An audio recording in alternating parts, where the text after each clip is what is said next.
dobro. Pokój i dobro. No, witajcie w pakości. Ja się spotykam. Kominek się pali.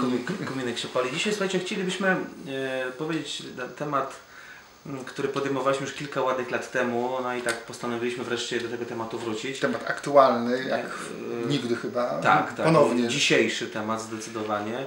Słuchajcie, chcemy powiedzieć na temat tych obchodów związanych ze świętami okultystycznymi.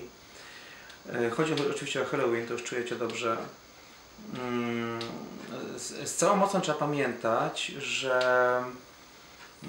te obchody to jest jakieś echo, ewidentnie echo, chociaż myślę, że w niektórych kręgach to jest kontynuacja. To jest kontynuacja. Myślę, że to jest kontynuacja we wielu kręgach. Tak, ale generalnie pamiętajcie, że to jest echo okultystycznego wydarzenia, jakim było pewne przesilenie, kiedy wierzono, że w tym międzyczasie duchy wychodzą na ziemię, złe duchy. Było to święto u Celtów, którzy czcili wtedy Boga śmierci, Samhaina. Kiedy to przebierano się, aby te duchy nie wyrządzały, aby zmylić te demony. Stąd też teraz jest echo tego przebierania się. Wystawiano rozmaite ofiary, płody ziemi, zwierzęta. Ponoć zdarzały się także ofiary z ludzi, po to, aby przebłagać demony, aby one nie wyrządzały krzywdy. Żeby zajęły się ofiarą, a nie wyrządzały krzywdy innym. Stąd też cukierek zamiast psikus. To święto nigdy nie miało kontekstu chrześcijańskiego. Zawsze było związane z brzydotą, ze śmiercią, z propagacją, z kultem jakiegoś cierpienia. I Jezus mówi, ja jestem życiem. Jezus mówi, ja jestem życiem. To święto nie ma nic wspólnego z chrześcijaństwem. Mało tego, jak opowiadają egzorcyści, jak mówią nasi kochani papieże, czy Franciszek, słuchajcie, czy Benedykt XVI, wszyscy mówią, że nie miejcie z tym nic wspólnego. Po prostu nie miejcie z tym nic wspólnego. Niektórzy, ja w rozmowie słyszałem, no a niektórzy księża też sami to organizują Halloween w parafiach, czy w Stanach Zjednoczonych biskupi też to pochwalają, ale o czym my to w ogóle rozmawiamy? Jeżeli głowa Kościoła, jeden papież, drugi papież wypowiada się na ten temat tak radykalnie, no to z kim my tu chcemy dyskutować? Po prostu katolik nie może uczestniczyć w niczym, co ma kontekst demoniczny. Po prostu w niczym. Chociażby dla zabawy. Diabeł nie ma poczucia humoru. Ty to robisz dla zabawy, bez intencji, a on chce tylko, żebyś wolą przyzwolił na jego działanie. Wystarczy. Tak samo, tak samo jak jest z wywołaniem duchów, tak samo jak jest zbawieniem się w jakąś magię dla żartów. Po prostu, wejdź w ten kręg demoniczny, a diabeł już po prostu powie, tak, no to skoro ty mi przyzwalasz, no to ja ci zabiorę szczęście, pokój w sercu, radość, zabiorę ci po prostu, obdarzę cię lękiem, obdarzę cię niepokojem, po prostu zabiorę ci szczęśliwe życie.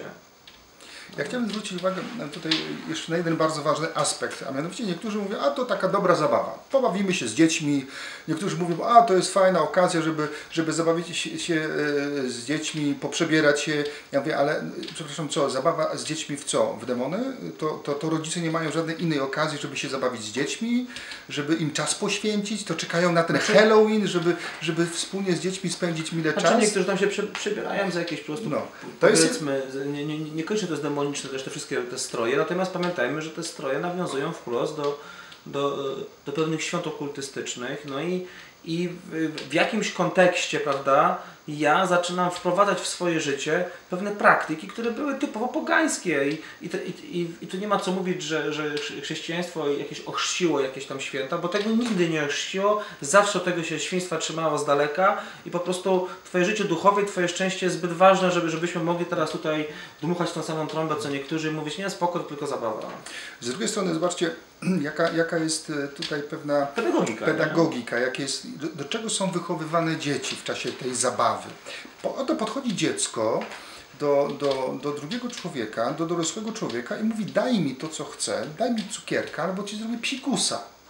Oczywiście to jest hi, psikusik, prawda, nic nieznaczący.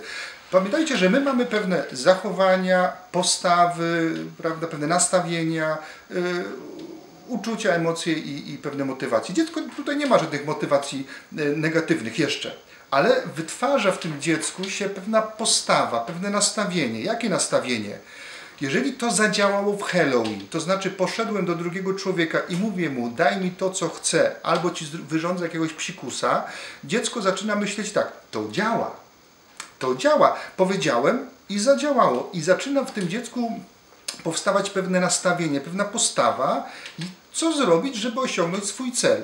I to dziecko zaczyna od Halloween, potem idzie do swoich rodziców i zaczyna tuptać nóżkami, dajcie mi to, co chcę, albo zrobię coś, co wam się nie spodoba. Potem idzie w dorosłe życie, potem takie są relacje w miejscu pracy, potem są takie relacje w małżeństwie, potem są takie relacje z innymi ludźmi. Relacja roszczeniowa, albo dostanę to, co chcę, albo wyrządzę ci psikusa. Zobaczcie, do jakich postaw ta zabawa niby może doprowadzić. A potem się dziwimy, że rodzice sobie nie dają rady z rodzicami, z dziećmi, bo dzieci są jakieś takie pretensjonalne, wszystko muszą mieć, wszystko chcą dostać, a jeżeli nie, to wpadają w jakieś takie dziwne zachowania, latają do psychologów. No bo tak są wychowywane, tak są uczone. Pamiętajcie, że dziecko jest genialnym obserwatorem, dlatego podstęp złego polega na tym, że on te zabawy kieruje do dzieci i już dzieci uczy takiej postawy. Wiecie, ja jako tutaj, my, muszę powiedzieć, jako kapłani Kościoła, kapłani Chrystusowi, nie będziemy sobie potem pluli w brody, wyrzucali, że nie ostrzegaliśmy was przed pewnym niebezpieczeństwem, przed zostawieniem jakiejś furtki demonowi. Zaryzykujesz swoje życie, swoich najbliższych. My tłumaczymy z całą mocą, to święto ma kontekst okultystyczny i nie wchodź w to po prostu. Tak, jest tyle innych możliwości, Ja się dziwię, dlaczego niektórzy tak za wszelką sobie po prostu bronią tego. Dla mnie, słuchajcie, ja tu mam fragment Pisma Świętego. To jest list świętego Pawła Apostoła do Tesaloniczan, 1 list, rozdział 5. Pamiętajmy, że mówimy tu cały czas, pytanie, czy chrześcijanin, katolik może wchodzić w kontekst czegoś okultystycznego, w kontekst... Stary Testament tego wyraźnie zabrania, katechizm tego wyraźnie zabrania, Nowy Testament tego wyraźnie zabrania. Patrzcie, 1 list świętego Pawła Apostoła do Tesaloniczan, rozdział 5, mamy werset 5. Oczywiście, jeszcze raz mówię, Jezus jest życiem. To, co jest związane z Halloween, u samego źródła jest zawsze związane ze śmiercią. W ogóle mówimy coraz tu o wieczorze, o nocy, nie? Te lampiony, wszystko wiadomo, w dzień lampy nam jest niepotrzebny. Wy wszyscy bowiem jesteście synami światłości i synami dnia. Nie jesteśmy synami nocy ani ciemności.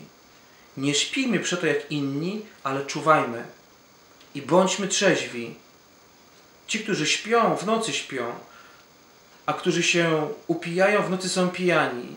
My zaś, którzy do dnia należymy, bądźmy trzeźwi, odziani w pancerz wiary i miłości oraz chęć nadziei zbawienia. I dalej w tym samym liście widzimy troszeczkę dalej, mamy 21 werset, ten sam rozdział 5. Wszystko badajcie, a to, co szlachetne, zachowujcie. Unikajcie wszystkiego, co ma choćby pozór zła. Będziesz dyskutować z Pismem Świętym?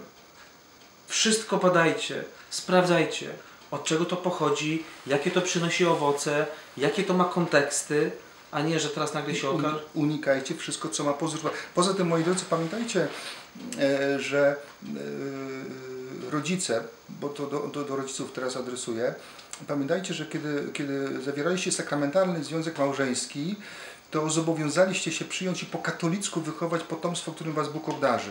Potem, kiedy Bóg dał wam już potomstwo, poszliście z tym dzieckiem do kościoła, wyznaliście wiarę w Jezusa Chrystusa. Poświęciliście to dziecko Chrystusowi. Tak, wyrzekliście się szatana i wszystkich jego spraw. Nie tylko szatana, ale i wszystkich jego spraw, czyli wszystkiego, co może mieć pozór zła. Wszystkiego wyrzekliście się to publicznie wobec świadków, bo świadkowie byli bo mówimy teraz o liturgii Chrztu Świętego.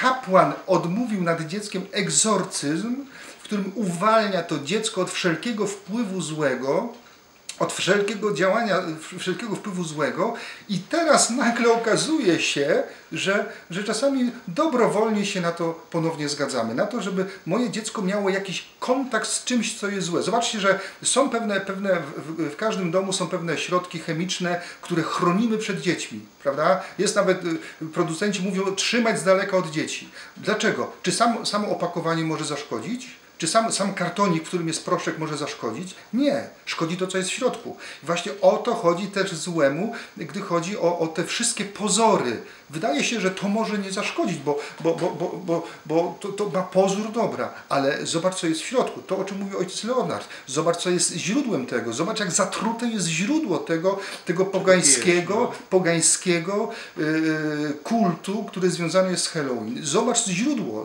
Zobacz to, co zatruwa całe to wydarzenie, którym jest Halloween. Nie będziesz chronił swojego dziecka, nie będziesz chronił swojego życia też przed tą trucizną? Kościół nigdy tego święta nie przyswoił jako swoje, nigdy nie wkładał w niego jakiejś teologii, to jest, to papież Franciszek, zdaje się, nie, że był przerażony głosem egzorcystów, którzy mówili, że w tym dniu jest wzmożona ilość dręczeń czy opętań dzieci. Chcę wam powiedzieć, że to jest cały czas jedno z głównych świąt satanistycznych, właśnie tej konkretnej nocy, gdzie kroniki policyjne w Stanach podają, że tej nocy jest właśnie najwięcej rytualnych mordów, także ludzi. Tu nie ma żartów i śmiejcie się z nas, róbcie z nas tak tutaj, jest. My podchodzimy do tego tematu śmiertelnie poważnie, bo jest śmiertelnie poważny temat, bo szatan też jest śmiertelnie poważny, bo szatan, jak ojciec mówił już tutaj, nie jest jakąś maskotką, jakimś diabełkiem z różkami, to jest osoba, która ma jeden cel. Wyrwać cię z miłosnych objęć Boga Ojca i strącić cię do piekła. To jest jedyny jego cel. Jedyny jego cel. I zobacz, jak śmiertelnie poważna jest ta sprawa. I szatan się nie bawi w przebierańców. On będzie kłamał, oczywiście. On będzie pajacował, oczywiście. Ale zobacz, co będzie pod tym przebraniem. Pod tym przebraniem będzie samo zło. Trzymajmy się łaski Bożej, łaski uświęcającej, sakramentów, modlitwy, naszego to, co w modlitwie we wtorek w komplecie mamy piękne słowa, prawda? Tak. Bądźcie trzeźwi, czuwajcie. Przeciwnik wasz diabeł, jak lew ryczący, krąży, szukając kogo pożreć. Mocni w wierze przeciwstawcie się jemu. Pozdrawiamy kogoś. A tak, pozdrawiamy całą klasę pierwszą WG, Zosię, katechetę Augustyna. No, dzięki za wszelkie przejawy serdeczności. Was wszystkich w ogóle. Wszystkich pozdrawiamy. Pozdrawiamy, no. Pokój dobro. Pokój dobro.